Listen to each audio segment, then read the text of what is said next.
everyone, it's Hani from Haniela's. Welcome to my YouTube channel. Today is the last day of our 7-day Halloween video parade. We're very excited about this project. So I hope you enjoyed it, and if you're just tuning in, you can find all the tutorials, Montreal confections and Haniela shared in a playlist we created for you guys. Today I'm gonna show you step by step how I made this pumpkin cake. I divided the video into sections so you can fast forward.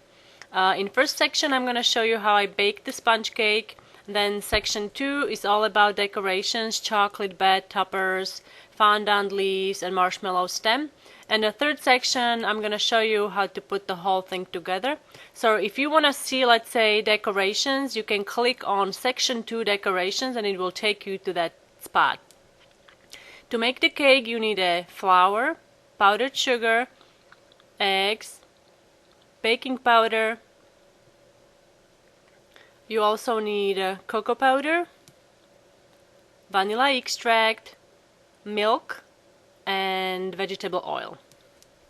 I'm gonna be using a Wilton pan that I got a few years ago. It's about 10 cups capacity, I would say, and it's a really nice shape of a pumpkin.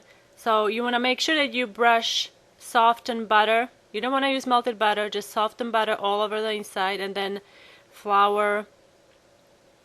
You may want to do this in your sink to tap out extra flour, and then set that aside. So I'm gonna sift my all-purpose flour with baking powder, and then you need to separate all the eggs.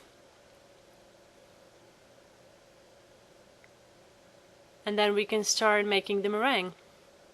For the meringue I like to add a pinch of salt and then just beat the egg whites on high until you have soft peaks forming, and then you can add about half of the powdered sugar and just continue beating on medium to high speed until you have stiff peaks formed. You may want to scrape the bowl if there is some excess sugar on the sides. And once it's done, you can just reserve it and scrape it to another bowl, because I'm gonna be using my mixer bowl for egg yolks. I'm gonna beat egg yolks with sugar. And then you just need to add remaining sugar. And first start on low, and then you can increase the speed. You have to beat this for about 5 minutes or so until this mixture gets pale in color, like this. This is a nice pale color. So now I can just add my vanilla extract and just beat this in.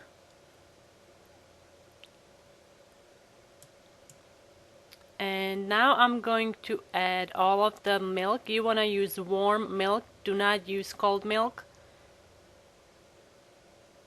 And you want to add it gradually, and then you can add all of the vegetable oil. So now the egg yolk mixture is ready, so we can combine flour, meringue, and egg yolk mixture. So I'm adding flour and meringue into the egg yolk mixture and I'm folding it in. You want to do this gradually, do not add all of the flour at once. And then once you're done folding in flour and meringue, you can divide the batter into two and add cocoa powder, and then to another section you can add orange food coloring.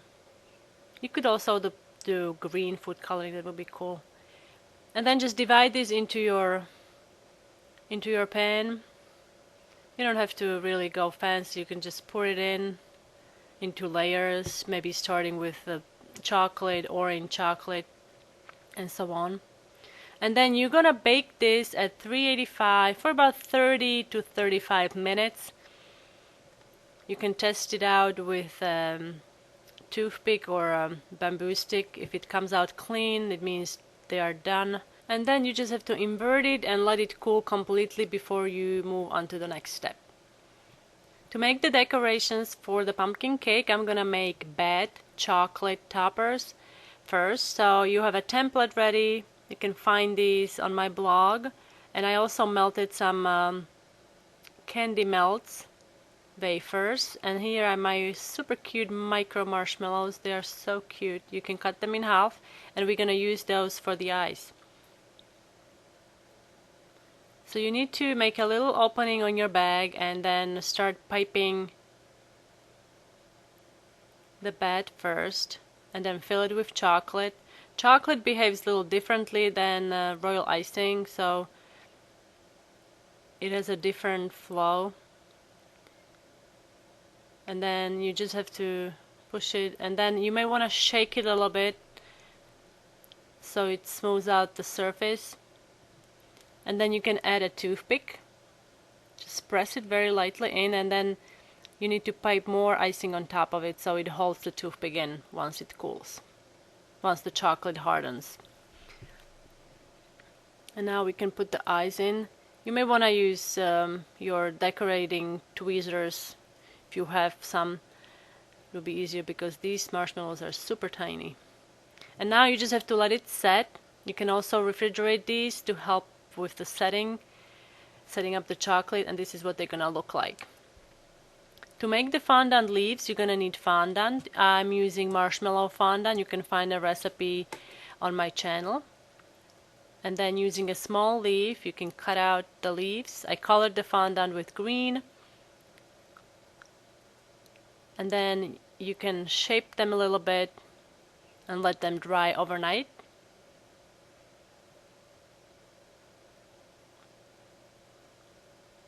And the last thing I want to show you in this segment is how to make the stem. So I'm using a large marshmallow, and I'm just gonna dip it in a chocolate.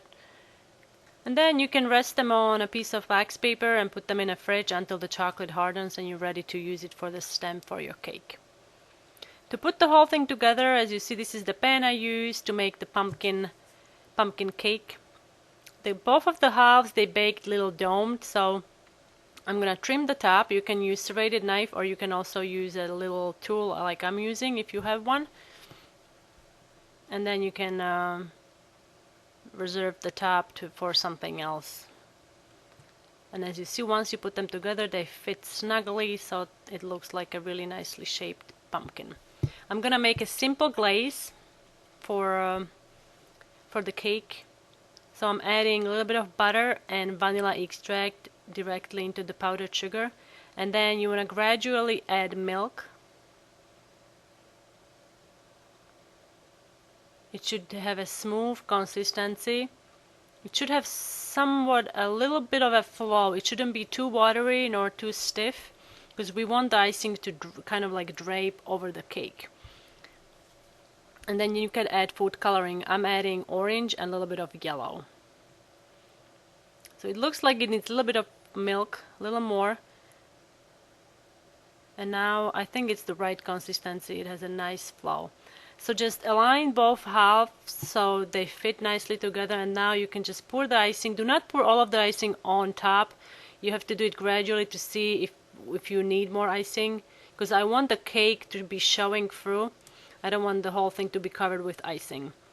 And then we can put on the stem that we made from a large marshmallow. And then here are the leaves we made earlier. So you can put 1 leaf or 2 or 3 leaves on. And then remember the bats we made? So these are the chocolate toppers that I made. So you can stick them in. And that's it. So this is how you make a really pretty Halloween inspired chocolate bat cake.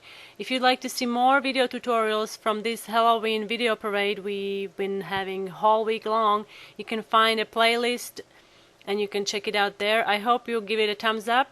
Thanks for watching. Don't forget to subscribe. I'll be back on Monday with another video tutorial